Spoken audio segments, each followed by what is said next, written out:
Des minutes cruciales pour les syndicats. Ils arrivent à Matignon à 10h04, unis, le sourire aux lèvres. Objectif face à Elisabeth Borne, obtenir le retrait de la réforme des retraites. La réunion de Matignon dure. Les syndicats sont toujours à l'intérieur. Je regarde mon chronomètre, on en est à peu près à 21 minutes 30. Cette porte est encore fermée. On vient tout juste de passer les 45 minutes. Je regarde l'horloge, 11h04. Il était 11h07 quand les Avengers de la contestation sont sortis. Hop là! On a la VAR de l'autre côté. Une chute à l'arrière, et là c'est une chute qui va couper le peloton. C'est forcément un échec quand la Première ministre ne fait aucune ouverture sur cette discussion. Nous avons trouvé face à nous un gouvernement radicalisé, obtus et déconnecté. C'est une gifle au visage des millions de Françaises et de Français qui sont dans la rue. Alors qu'il est, après cette réunion, j'en appelle à ce qu'un maximum de travailleurs et de travailleuses, de citoyens dans ce pays, rejoignent les cortèges partout en France demain. Le C des duels de Gallinacé, des conseillers aux poules mouillées. Combat de coq. Oui. J'ai entendu leur désaccord sur le relèvement de l'âge et j'ai pu leur redire ma conviction et celle de mon gouvernement de la nécessité de cette réforme. Si la présidentielle avait lieu ce week-end, qui l'emporterait? C'est de la politique fiction, mais vous allez le voir, le résultat est étourdissant. Le sondage est signé Elab pour BFM. Au premier tour, Marine Le Pen arrive largement en tête avec 31% des voix. Excusez-moi. Vous souhaitez pas trop. Je vous explique, je suis allergique à la clim. J'arrive à me contenir d'habitude, mais ça n'a rien à voir avec vous, madame, parce que ça ne m'arrive jamais. Elle est en train de se dire ça. Tu as vu ce que j'ai fait? Je suis allergique à la clim, en fait. Et voilà, il y a des fois ça passe, des fois ça ne passe pas. Ben éternuez-vous, vous êtes chez vous là. À vos souhaits, à vos souhaits. Chez ta mère, toi? Et voilà ce que cela va donner au second tour. Une victoire de Marine Le Pen face à Emmanuel Macron, 55-45. Ça veut dire que pour ce second tour, des électeurs de gauche préféreraient voter Le Pen que Macron. D'abord, ils préféraient s'abstenir. Demain va sortir en kiosque le numéro de Playboy avec Marlène Schiappa, la secrétaire d'État chargée de l'économie solidaire et sociale. Elle pose habillée pour le magazine et y donne une interview. Sa collègue du gouvernement, Isabelle Rome, ministre de l'égalité femmes-hommes, a dénoncé le fait d'accorder une interview à ce magazine qui est un condensé de stéréotypes sexistes. Prétendre que poser dans Playboy fera avancer la liberté des femmes, j'en doute sérieusement. La sienne peut-être, celle des autres non. Sur la forme, ces photos sont très laides. Je veux dire en termes photographiques, hein, c'est-à-dire c'est des photos de très mauvaise qualité. Voilà, elles sont moches. C'est une femme qui est plus jolie que ça, et là, elle est vraiment pas mise en valeur.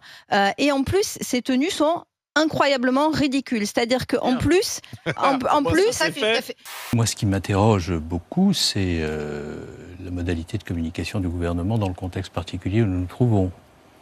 Parce que Mme Schiappa qui va communiquer dans Playboy, le président de la République dans Pif Gadget, on m'a dit que le préfet de police pourrait aller ou est allé chez Hanouna, c'est quand même une communication publique et institutionnelle très singulière dans le contexte.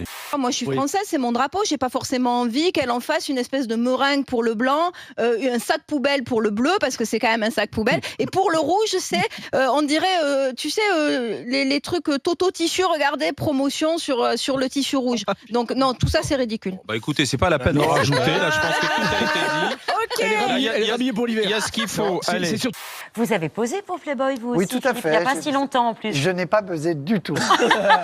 Tout le monde s'en branle. C'est le numéro. Peut-être parce que vous n'êtes pas ministre. On en a vendu 7 et là... Il n'y avait peut-être pas un gros porte-avions. Hein. Non, on ne m'envoyait pas mon porte-avions, Pierre. Tout à fait. Ouais. Vous avez vraiment fait la une de Playboy? Ouais, j'ai fait la une de Playboy. Non, mais je vous mens jamais. Hein. Quand je vous dis j'ai fait la une de Playboy, c'est que j'ai fait la une de Le passage Playboy. sur les huîtres est intéressant, sur votre goût de tapisserie aussi chez vous. J'espère que je suis pas allée trop loin en fait dans ce que j'ai confié, quoi. Ah, il y a une photo olé olé, hein, quand même. Oui, bah, c'est celle où je suis en chèvre. Hein. C'est-à-dire que celle que vous voyez en fait sur la couverture, elle est en pied. Bah, je dois vous dire, on fait Playboy, on fait pas Playboy. Après Schiappa sur Playboy, voici Borne dans Louis, donc la première ministre. Voilà. Elisabeth Borne dans Playboy, c'est quand même autre chose, regardez. Voilà, après Macron dans Pif Magazine, Dupond-Moretti dans Alerte à Malibu. C'est drôle. Hein. Vous allez me tenir la main pour apprendre à baguer. Voilà, on fait un tout petit tour de couteau, sans trop appuyer, pour pas vous... Voilà. Parfait. On enlève un petit peu, et puis après, avec la lame du couteau... Aïe. J'y arrive pas du tout. Ça avait l'air facile quand c'était vous qui le faisiez. Oh là là, je la débague trop. Ouais. Elle Non, va mais- pouvoir poser pour Playboy Écoutez, après mon asperge. Éric Zemmour est là. Je n'ai pas dit de mon dernier mot, je le remercie. L'heure des pros, l'émission qui ressemble à un débat. En revanche, vous, messieurs, vous l'avez dit, vous allez écouter Éric Zemmour et pas l'interrompre tout le temps parce que je vous connais. Alors au début, on a cru que c'était une blague, non.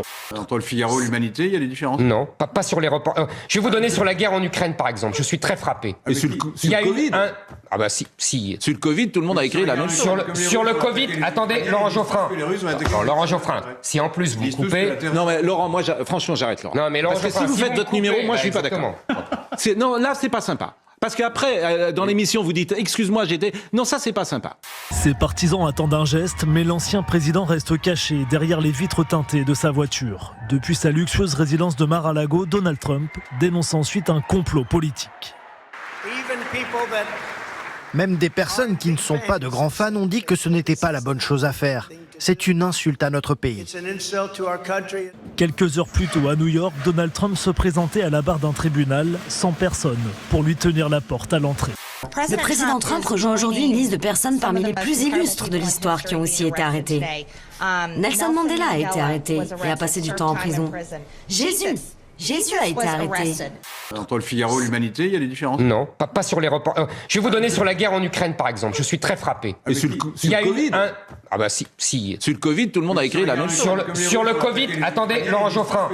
Non, Laurent Geoffrin, si en plus vous coupez... Non mais Laurent, moi, franchement, j'arrête Laurent. Non mais Laurent Parce que Geoffrin, si vous faites votre numéro, moi, je suis pas exactement. d'accord. Non, là, c'est pas sympa. Parce qu'après, dans l'émission, vous dites « Excuse-moi, j'étais... » Non, ça, c'est pas sympa. Ce qui m'intéresse, c'est votre analyse. La vôtre, je la connais par cœur. Ce qui m'intéresse, et après, vous pourrez donner Celle votre de Zemmour, on les entend jamais. Ah non, écoute, franchement, c'est pas possible. Laurent, faites pas... Non, je vous en prie. Moi, je croyais qu'il devait se taire. Oui. L'heure des pros, l'émission qui ressemble à un débat.